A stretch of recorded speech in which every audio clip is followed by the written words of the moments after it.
Hey everybody, thanks for tuning in for part 2 of the tools of the trade.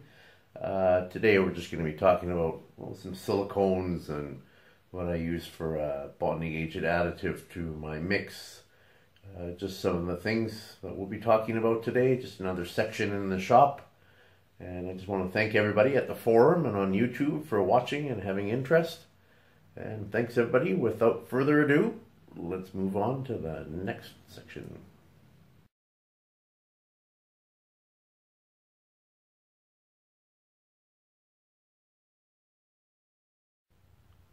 Okie dokie, everybody, and here we go. We'll start at the top and work our way down. The baking soda is for nothing. That goes in my fridge, so it keeps the stink out. This here is the isopropyl alcohol I use for my release, and that's the castor oil and alcohol mix. I think I've talked about that. 7 to 1 or up to 12 to 1. Alcohol to 1 part of castor oil. I use the 70%, some use 90, some use methyl hydrate. All gives you the same result. It's whatever you prefer when you play around with it. Baby powder, of course, I like to, before they go into storage, all my rubber molds, I like to dust the inside and outside with the baby powder. Just keeps it nice and supple inside. The molasses is for nothing. I used to make compost tea a long time ago. I don't do it anymore. Big popsicle stick or tongue depressors, whatever you want to call them. Use them for lots, stirring paint, stirring sealer, or stirring little things of plaster, whatever. There's a million little uses you get for them. So moving on, just some assorted bags and funnels. Measuring cups, you'll always need. You're always mixing and measuring and weighing things. Different rubber gloves that I carry. I lose so many. It's especially a right-hand glove because I can't get a grip with something, so I take it off and use my bare hand, and of course I lose it. So I have lots of lefts, not many rights.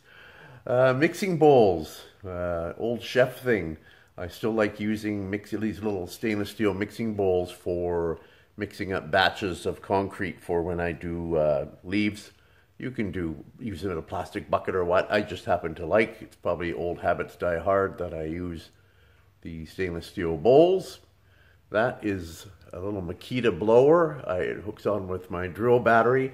And you know what these shops are like, or your shop when you work with concrete, dust, dust, dust.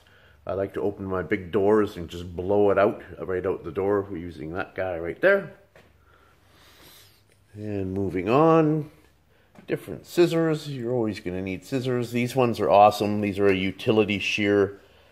I use them a lot especially for fiberglass. They stay sharp. The fiberglass kills like a regular scissors, like in no time flat. They're dull. These stay sharp for a long, long time, so I can cut strips of fiberglass with those. Different hammers for different uses. The little one there I use for, especially if I'm just doing some chiseling and delicate parts on a statue, like knocking the flash off of a seam or something. Different kind of mason hammers, good for just cleaning out your mixer, etc. This one I like to use for chipping off when you get concrete stuck on your fiberglass or on the inside or the outside. It's good for knocking it off, little hammer. Rubber mallets, of course, for tapping your molds while you're pouring concrete. There's a little white one somewhere. I don't know where it went to. Somewhere abouts. A little rasp. I use this. It's good for foam. Like the white foam for doing models. If you're casting, if you're going to make a cast and you need to do a shape or something, it's great for rasping off the foam edges. I should learn how to talk better first. This is just a cutter for PVC pipe. It goes up to a 3-inch. It's good for nipping off nice straight pieces for you. There's sanding blocks. You'll use a ton, right? I use for plaster, of course, and even on edges of concrete, on bottom edges of statues. I like to give it a quick rub with that. There's other different blocks we can use. We'll talk about that a different day. Respirator usually isn't here. It's usually in the other room. This is the one I use for resin. That's the number, the 6003 for organic vapors. You know, like Webb always says, everybody please be safe. wear the proper protective gear when we're doing stuff. There's a lot of nasty smelling things we use, or burning things, so make sure you glove up and make sure that you look after your lungs and your eyes. You know, we've only got one set, so take care when you're working with some of the stuff that we use. So just some of the mixers. This is the one I use for plaster on my drill, or a paint one. This one I like using for the alginate, you know, when you're doing hand casts, etc. It does a good job of getting the lumps out of the alginate.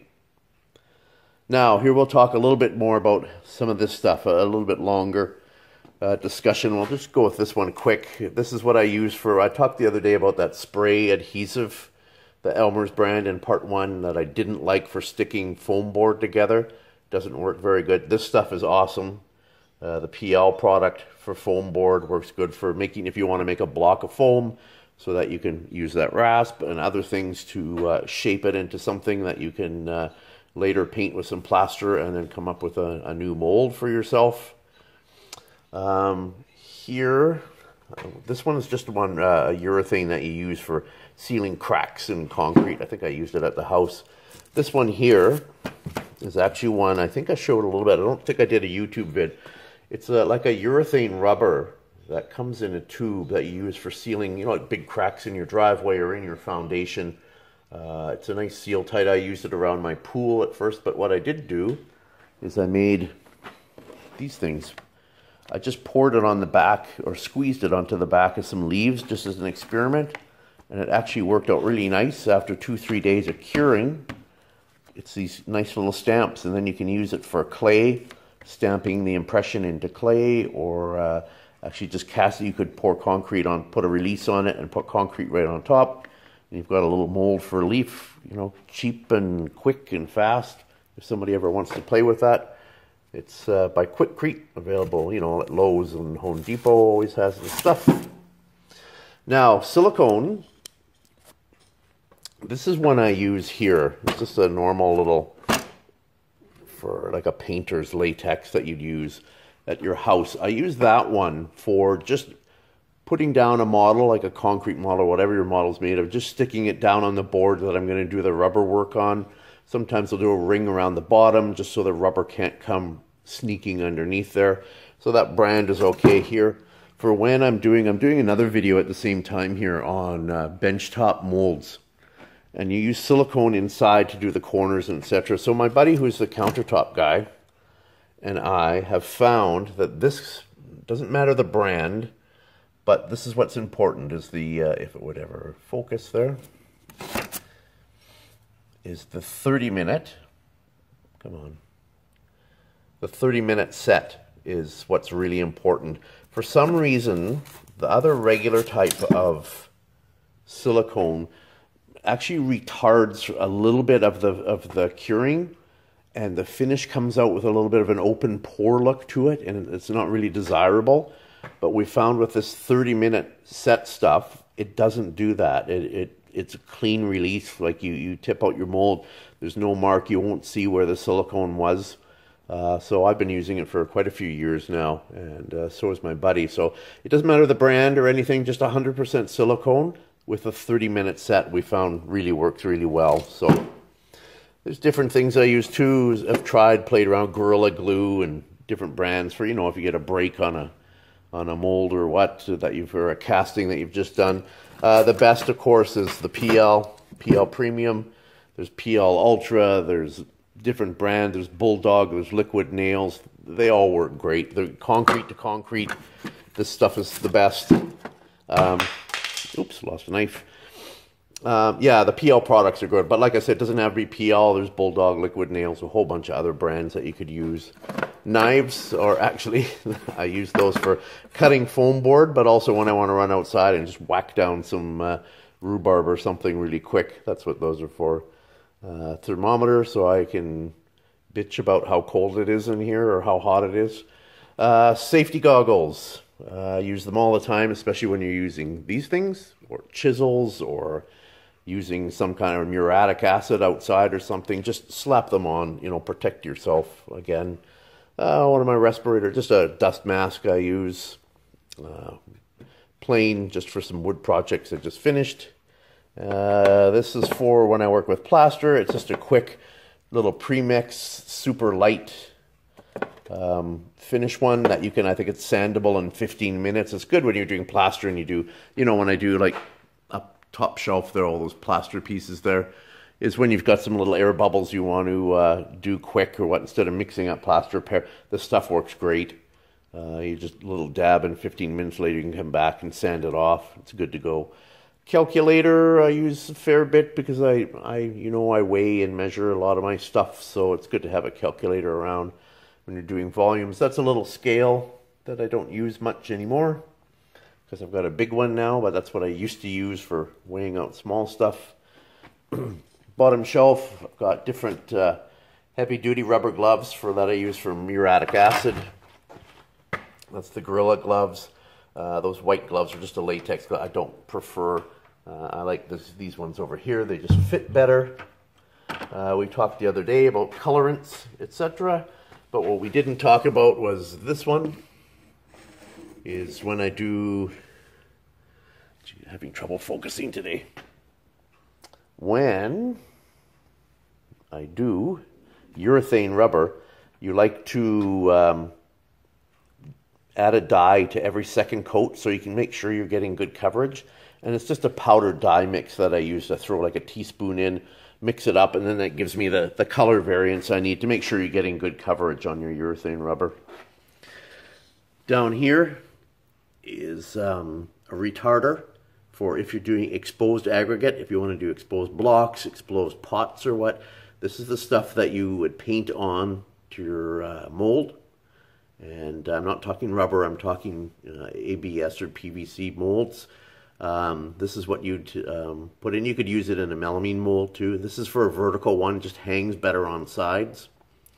In the old days, and actually I think some people still use, just brown sugar and water is a retarder that you can pour your concrete in, and the next morning you tip it out, take it outside with a pressure washer or a hose and wash off the slurry, and you're left with an exposed aggregate. So lots of different brands, lots of different varieties you can use. There's an actual paper that's coated with a retarder you can put in molds now. Lots of different kinds. Anyway, here's one that I'm sure I get asked all the time. When we talk about the brand, let me move this up.